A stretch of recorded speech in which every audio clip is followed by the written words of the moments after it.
खबरें तफसील से। कर्नाटक के शिमोगा में एक नौजवान के मुबैना कत्ल के बाद माहौल कशीदा हो गया है। बजरंग दल के कारकुन के मुबैना कत्ल से कशीदगी में इजाफा हो गया है। मकतूल की शिनाख्त हर्षा की हैसियत से हुई है। बीती शाम हर्षा पर चंद नामालूम अफराद ने हमला कर दिया, जिसके नतीजे में वो शदीद तौर पर जख्मी हो गया। हर्षा को अस्पताल में दाखिल कराया गया, लेकिन वो जख्मों की ताब न लाकर चल बसा। पुलिस मामले की तहकीकात कर रही है। कत्ल के वाक़े के बाद शिमोगा में दफा 144 नाफिज कर दिया गया। शिमोगा में आज पहले से 10वीं जमात के सभी स्कूल बंद है।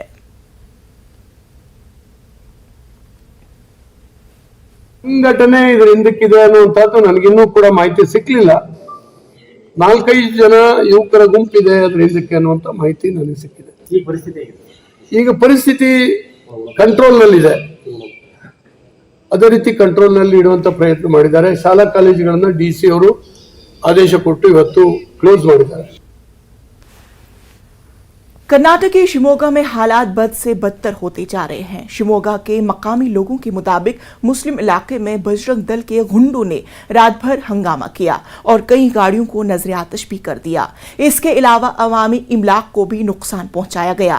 मकामी लोगों ने के मुताबिक पुलिस से रात भर राबिता करने की कोशिश की गई, लेकिन बजरंग दल के गुंडों के जाने के बाद पुलिस जाए वारदात पर पहुंची। लोगों ने हुकूमत पर दोहरे मयार अपनाने का इल्जाम लगाया और कहा कि हुकूमत इस हालात के लिए खुद जिम्मेदार है।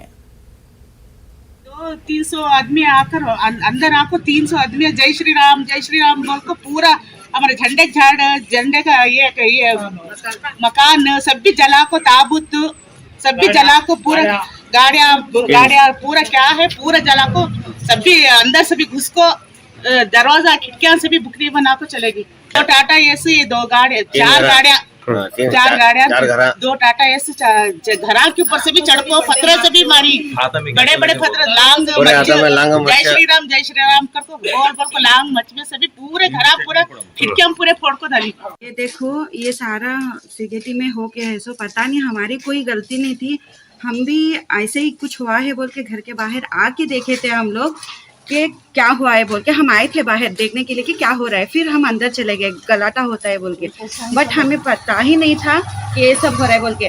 फिर अंदर को हमारे दरवाजे पे पत्थरे मारे हैं, यहाँ पे देखो ये सारे बड़े बड़े पत्थर मारे हैं और कांच भी तोड़े हैं। बहुत दरवाजा ज़्यादा स्ट्रांग था इसलिए बचे हैं। हम लेडीज़ हैं, हम घर के बाहर भी आते नहीं हैं ज़्यादा। हम हुआ हमारा काम हुआ, बट हमारी गाड़ी उठा के लॉक करे हुए गेट खोल के उठा के पूरी गाड़ी ऐसे, आप एक बार इनको दिखा दो यहाँ पे कि कैसे जलाए हुए हैं, ऐसा जलाए हुए हैं कि गाड़ी का नामो निशान भी नहीं।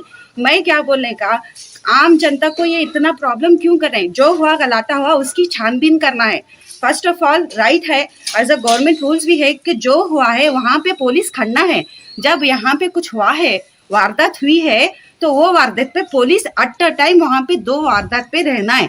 पुलिस कहाँ गई, क्यों गई? अगर गलाटा सब जगह है, जब कोरोना चल रहा था तो हर जगह पुलिस थी, मास्क पहनो, हेलमेट पहनो बोल के सब जगह पुलिस खड़ती है। ये क्या 2 जगह पुलिस खड़ती है, बट ऐसे टाइम पे जहाँ पे है, जब यहाँ पे चल रहा था ऐसे टाइम पे पुलिस रहना था, एटलीस्ट 1 या 2। यहाँ पे तो यहाँ पे जो पीपल कट्टा है, यहाँ पे हर बार पुलिस खड़ती है, रात भर 1 या 2 पुलिस रहती है। जब यहाँ पे वारदात हो रही थी, जब यहाँ पे गर्म है माहौल पता है, तब क्यों नहीं थी?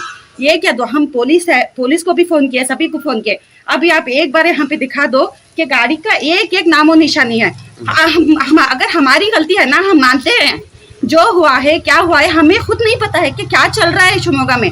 हमें भी व्हाट्सएप थ्रू पता चल रहा है, तब जाके हम बाहर आके खड़ के देख के फिर हम अंदर चले गए और कुछ भी नहीं हुआ है।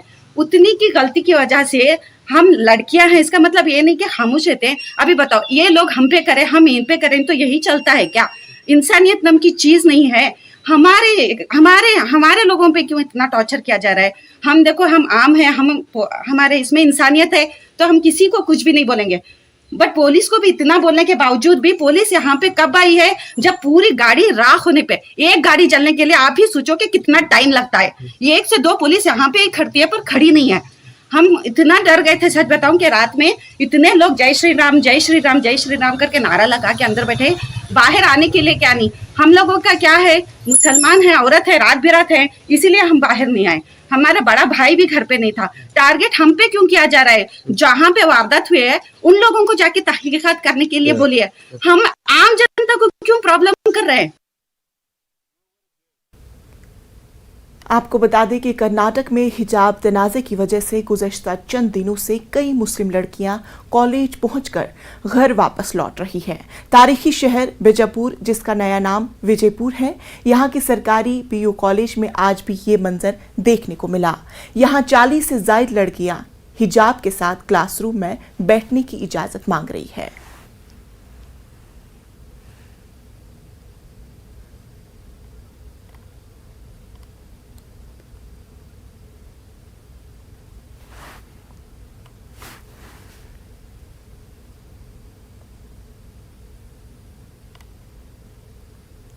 आपको बता दें कि कर्नाटक के शिमोगा में हालात बद से बदतर होते जा रहे हैं। शिमोगा के मकामी लोगों के मुताबिक मुस्लिम इलाके में बजरंग दल के गुंडों ने रात भर हंगामा किया और कई गाड़ियों को नजर आतिश भी कर दिया। इसके अलावा अवामी इमलाक को भी नुकसान पहुंचाया गया। मकामी लोगों के मुताबिक पुलिस से रात भर राबता करने की कोशिश की गई, लेकिन बजरंग दल के गुंडों के जाने के बाद पुलिस जाए वारदात पर पहुंची। लोगों ने हुकूमत पर दोहरे मयार अपनाने का इल्जाम आयद किया और कहा कि हुकूमत इस हालात के लिए खुद जिम्मेदार है। ये तस्वीरें आप शिमोगा से देख रहे हैं, जहां पे रात के दौरान बजरंग दल के गुंडे आते हैं और अवामी इमलाक का नुकसान करते हैं। अवामी लोगों का यह भी कहना है, उन्होंने बारहा पुलिस से राबता करने की कोशिश की, ताहम पुलिस बहुत देर के बाद वहां पहुंची और अवाम के मुताबिक इसके जिम्मेदार हुकूमत खुद है। यानी वक्त पर कोई कार्रवाई न किए जाने के लिहाज से इतना बड़ा नुकसान वहां पे उठाना पड़ रहा है। ये तस्वीरें आप शिमोगा से देख रहे हैं, जहां पे बजरंग दल के गुंडे रात के दौरान आते हैं और अवामी इमलाक का नुकसान करते हैं।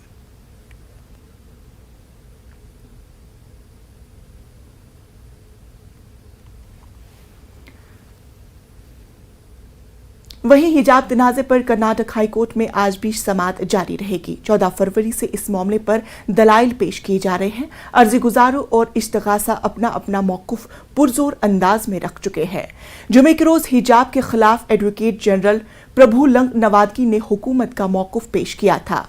एजी के मुताबिक हिजाब के मसले का हल ढूंढने के लिए हुकूमत ने तमाम इख्तियारात कॉलेज डेवलपमेंट काउंसिल को दे रखे थे। एजी ने इस बात का इस्तदलाल पेश किया कि हुकूमत ने न तो हिजाब पर पाबंदी आयद की और न ही हिजाब को तजवीज़ किया है। उनके मुताबिक हुकूमत ने तलबा से कहा है कि वो कॉलेज डेवलपमेंट काउंसिल के हुक्म पर अमल करे।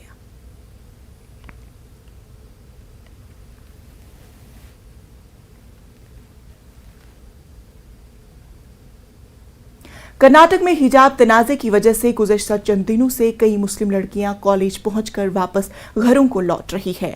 तारीखी शहर बीजापुर, जिसका नया नाम विजयपुर है, यहां के सरकारी पीयू कॉलेज में आज भी ये मंजर देखने को मिला। यहां 40 से ज़ायद लड़कियां हिजाब के साथ क्लासरूम में बैठने की इजाज़त मांग रही है। इजाज़त के न मिलने के घरों को वापस लौट रही है।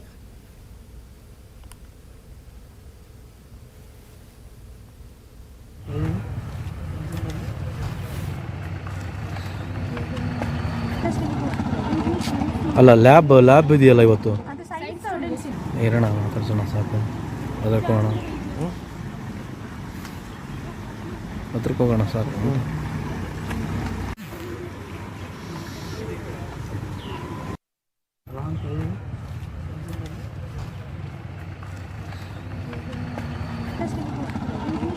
ಅಲ್ಲ ಲ್ಯಾಬ್ ಇದೆಯಲ್ಲ ಇವತ್ತು ಇರೋಣ ಮಾತಾಡ್ಸೋಣ ಸಾಕು ಅದಕ್ಕೆ ಹೋಗೋಣ ಹತ್ರಕ್ಕೆ ಹೋಗೋಣ ಸಾಕು हिजाब के लिए खामोश एहतिजाज का सिलसिला खुनूस जारी है। हाथों में प्ले कार्ड्स लिए चंद तालिबात हिजाब के लिए एहतिजाज कर रही है। कॉलेज में प्रैक्टिकल इम्तिहानात जारी है। लड़कियों का कहना है कि उन्हें हिजाब के साथ इम्तिहानात में हिस्सा लेने की इजाजत दी जाए। कॉलेज में इससे कब्ल ऐसा मसला कभी पैदा नहीं हुआ था, लेकिन अब उन्हें हिजाब उतारकर क्लासरूम में हाजिर होने के लिए कहा जा रहा है। कॉलेज की तलबा सानिया ने कहा है कि पिछले 3 दिनों से वो कॉलेज के गेट पर बैठकर एहतिजाज कर रही है। हिजाब पहनने का हक मिलने तक वो एहतिजाज करती रहेगी।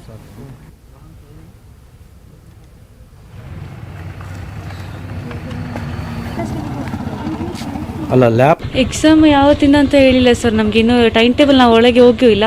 6 ದಿನ ಆಯ್ತು ಸರ್ ಇವತ್ತಿಗೆ. ಇನ್ನೂ ನಮಗೆ ಅಟೆಂಡೆನ್ಸ್ 6 ದಿನ ಅಟೆಂಡೆನ್ಸ್ ಇಲ್ಲ. 3 ದಿನ ಕ್ಲಾಸ್ ಇತ್ತು ಸರ್. ಅಟೆಂಡೆನ್ಸ್ ಏನು ಕೊಡಲ್ಲ ಅಂತ ಹೇಳ್ತಿದ್ದಾರೆ ಸರ್. ಕೇಳೋಕೆ ಹೋದರೆ ಏನೆಲ್ಲ ಹೇಳ್ತಾರೆ ಸರ್ ಇವರು. ಅಟೆಂಡೆನ್ಸ್ ಕೊಡಿ ಅಂತ ಹೇಳಿದ್ರೆ ಕೊಡಲ್ಲ, ಕ್ಲಾಸ್ ಒಳಗೆ ಬನ್ನಿ ಅಂತ. ಕ್ಲಾಸ್ ಒಳಗೆ ಹೋಗಿ ಇಲ್ಲ ಹಿಜಾಬ್ ಬಿಚ್ಚಿ ಬನ್ನಿ ಅಂತ ಹೇಳ್ತಾರೆ ಸರ್. ಇಷ್ಟು ದಿನ ಪ್ರಾಬ್ಲಮ್ ಏನಿತ್ತಿಲ್ಲ ಸರ್. 3 ದಿನದಿಂದ ಕೂತೀವಿ ಸರ್ ನಾವಿತ್ತು. ನಮಗೆ ಅಂತೂ ನಮ್ಮ ರೈಟ್ಸ್ ಸಿಗ್ತಾ ಇಲ್ಲ. ನಾವು ಸಿಕ್ಕೋ ಗಂಟೆ ಇಲ್ಲಿಯೇ ಕೊಡ್ತೀವಿ ಸರ್. ಅವ್ರಿಗೆ ನಮ್ಮ ಹತ್ರ ಅಟೆಂಡೆನ್ಸ್ ಕೊಡೋಕೆ ಹೇಳಿ ಸರ್. ನಾವು ನಮ್ಮ ಕ್ಲಾಸ್ಗೆ ಹೋಗಿ ಕೊಡ್ತೀವಿ ಸರ್. ನಮಗೆ ಆನ್ಲೈನ್ ಕ್ಲಾಸ್ ಯಾವ ಕ್ಲಾಸು ಬೇಡ ಸರ್. ಫೀಸ್ ಕಟ್ಟಿದ್ದು ಆನ್ಲೈನ್ ಕ್ಲಾಸ್ಗೆ ಅಲ್ಲ ಸರ್. ನಮಗೆ ಆಫ್ಲೈನ್ ಕ್ಲಾಸ್ ಅಟೆಂಡ್ ಮಾಡೋಕ್ಕೆ ಹೇಳಿ. ಯೂನಿಫಾರ್ಮ್ಗೆ ಅಷ್ಟು ಕಷ್ಟ ಇದ್ದರೆ ನಮಗೆ ಕಲರ್ ಡ್ರೆಸ್ಗೆ ಅವಕಾಶ ಕೊಡೋಕೆ ಹೇಳಿ ಸರ್. ಅಷ್ಟೇ. ನಾವು ಎಕ್ಸಾಮ್ ಆರಂಭ ಆದರೆ ಸರ್ ಗೌರ್ಮೆಂಟ್ ನೋಡಲಿ ಸರ್. ನಾವು ಒಂದೇ ಹೇಳೋದು, ನಮಗೆ ಹೊರಗೆ ಪೇಪರ್ ಕೊಡಲಿ, ನಾವು ಇಲ್ಲಿ ಪ್ರೊಟೆಸ್ಟ್ ಮಾಡೋ ಜಾಗದಲ್ಲಿ ನಾವು ಬರಿತೀವಿ ಅಂತ. ಅದು ಆಗಲ್ಲ ಅಂತ ಹೇಳಿದ್ರೆ ಸಪ್ರೇಟ್ ರೂಮ್ ಮಾಡಲಿ. ಅದು ಆಗಲ್ಲ ಅಂತ ಹೇಳಿದ್ರೆ ಗೌರ್ಮೆಂಟ್ ನೋಡಲಿ ಸರ್. ಇನ್ನು ಅದು ಎಂತ ಮಾಡೋಕ್ಕಾಗಲ್ಲ ಸರ್. ನಾವು ನಮ್ಮ ಪ್ರೊಟೆಸ್ಟ್ ಮಾಡ್ತೀವಿ ಸರ್. ನಮಗೆ ಇವತ್ತು ನಾಳೆ ಇಲ್ಲಾಂದರೆ ನಾಳೆ ಎಕ್ಸಾಮ್ ಕೊಡೋಗಿಲ್ಲ. ನಮಗೆ ಮಾರ್ಚ್ ಎಂಡಿಂಗ್ ಒಳಗೆ ನಮಗೆ ಎಕ್ಸಾಮ್ ಬೇಕೇ ಬೇಕು ಸರ್. ನಾವು ಹಿಜಾಬು ಬಿಡಲ್ಲ ಸರ್, ನಮ್ಮ ಎಕ್ಸಾಮು ಬಿಡಲ್ಲ. ಅವ್ರಿಗೆ ಅಷ್ಟು ಪ್ರಾಬ್ಲಮ್ ಇದೆ. ನಾವು ಹಿಜಾಬ್ ನೋಡೋದು ಬೇಡ. ಪೊಲೀಸ್ ಅವ್ರು ಇದ್ದಾರೆ, ನಾವು ಇಲ್ಲೇ ಕೂತು ಇಲ್ಲೇ ಎಕ್ಸಾಮ್ ಬರ್ತು ಇಲ್ಲೇ ಹೋಗ್ತೀವಿ ಸರ್ ನಾವು. मध्य प्रदेश में अजान पर तनाज़ा खत्म होने का नाम नहीं ले रहा है। लाउडस्पीकर से मसाजिद में होने वाली अजान को लेकर इंदौर के वकीलों के जरिए पहले मुखालफत शुरू की गई थी। इसके बाद इस तहरीक में विश्व हिंद परिषद बजरंग दल के शामिल होने के बाद इसमें मजीद शिद्दत आ गई है। इंदौर, खंडवाड़ा और जबलपुर के बाद रतलाम में मसाजिद में लाउडस्पीकर से होने वाली अजान को लेकर तनाज़ा शुरू हो गया है। रतलाम के रावती में मसाजिद में होने वाली अजान को लेकर न सिर्फ एतराज किया गया, बल्कि मसाजिद के सामने की इमारत में लाउडस्पीकर लगाकर तेज गाने बजाने का मामला भी सामने आया। सोशल मीडिया पर वीडियो वायरल होने के बाद पुलिस इंतजामिया ने 2 तबके के लोगों को आपसी सलाह व मशवरे से मामला हल करने की बात कही है। भाई साहब, ऐसा है, आज राउटी में जो मस्जिद में अजान आवेदन देने के बाद भी लाउड में बढ़ा दी गई है, तो इसका हमने एक उपाय किया है। ये मेलवाड़े में जहाँ इनके सामने मस्जिद है, उसके सामने हमने लाउड स्पीकर लगा दिए हैं। और जब जब इनकी अजान बजेगी, जब जब हम ये सब कुछ बजाएंगे, ये संदेश पूरे भारत में जाना चाहिए। और उसमें एक वीडियो एक सोशल मीडिया में वायरल हुआ था, जिसमें कोई व्यक्ति कहता हुआ दिख रहा था कि यदि ये ध्वनि कम नहीं होगी तो हम लोग भी इसमें लगा सकते हैं। हालांकि वहाँ तत्काल पुलिस वहाँ पहुंचकर और स्थानीय लोगों से, जिसका वीडियो था, उससे भी बातचीत करके और उसकी समस्या जानने का प्रयास किया गया और सभी लोगों ने उस चीज़ को समझा और वहाँ पर पहले दिन से ही पूरी शांति कायम है। वहाँ पर जो पूरा समुदाय है उस क्षेत्र का, सभी लोग आपस में समन्वय है, पहले से ही शांति है और आपसी समझदारी से उस चीज़ का निराकरण पहले ही दिन हो गया था। इसके बाद ये बात जरूर है कि रतलाम से नहीं, परंतु इसके बाहर से कहीं कहीं बाहर के लोगों को जिनको इस बारे में कोई जानकारी नहीं है, वो लोग इस वीडियो को दोबारा ट्वीट कर दे रहे हैं, जिससे रह के वापस न्यूज में निकल के आ रहा है। तो मेरी सबसे अपील है कि कृपया ये जो स्थानीय यहाँ पे जो कोई एक्चुअल मुद्दा है नहीं, जो सभी लोग आपस में प्यार और समन्वय से रह रहे हैं, तो जिनको इस बारे में जानकारी नहीं है वो इसको ट्वीट या दोबारा से फॉरवर्ड करने से बचें, जिससे कि सभी जगह कानून व्यवस्था की स्थिति और शांति की स्थिति बनाई जा सके। मेहताब आलम हमारे साथ जुड़ चुके हैं। मेहताब आलम, अब सलाह और मशवरे की बात की जा रही है, क्या कुछ है इसके बारे में तफसीलात? इंशा, ये रतलाम के रावती का मामला है। 2 रोज पहले का ये वीडियो वायरल हुआ है, लेकिन मामला सीधी बात यह है कि चाहे इंदौर की बात करें, जबलपुर की बात करें, खंडवा की बात करें या फिर रतलाम के रावती में मामला पेश आया, यहाँ पर जो भी चीजें हैं बार बार एक तंजीम के जरिए मुतालबा जो किया जा रहा है, इस पर हुकूमत को कानून बनाने की जरूरत है और हुकूमत को इस पर एक्शन लेने की जरूरत है। यहाँ पर बार बार एक ही मामला सामने आ रहा है, अगर जो है साउंड पोल्यूशन कहीं पर हो रहा है या लाउड स्पीकर से हो रहा है, तो सवाल ये कि लाउड स्पीकर जहाँ जहाँ भी इस्तेमाल हो रहे हैं, तो लाउड स्पीकर सिर्फ मस्जिद में इस्तेमाल नहीं होता, बल्कि लाउड स्पीकर तमाम इबादत गाहों में जो भी मजहबी प्रोग्राम होते हैं वहाँ पर लाउड स्पीकर का इस्तेमाल होता है, शादियों में डीजे का इस्तेमाल होता है। तमाम जगहों पर रोकने की जरूरत है और साउंड पोल्यूशन इंसानी सेहत के लिए नुकसानदेह है, तो इस पर काम करने की जरूरत है। लेकिन गुज़िश्ता 2 महीने से तहरीक मध्य प्रदेश में जो जारी है, अवाम की हुकूमत की खामोशी से अवाम के बीच में जो है इख्तिलाफ बढ़ रहे हैं। हुकूमत को इसमें अपनी संजीदगी का मुदायरा करने की जरूरत है। रतलाम के रावती में जो मामला है वो आपस में सलाह मशवरा करने के बाद जो है वो तो हल कर लिया गया है, लेकिन इसी तरह से दूसरी जगह पे भी काम करने की जरूरत है इंशाअल्लाह। बिल्कुल महताब आलम, अब इस खास खबर पर हमारी नजर भी बनी रहेगी। तफसीलात के लिए बेहद शुक्रिया। वक्त हुआ छोटे से वक्फे का, बने रहे न्यूज़ 18 उर्दू के साथ।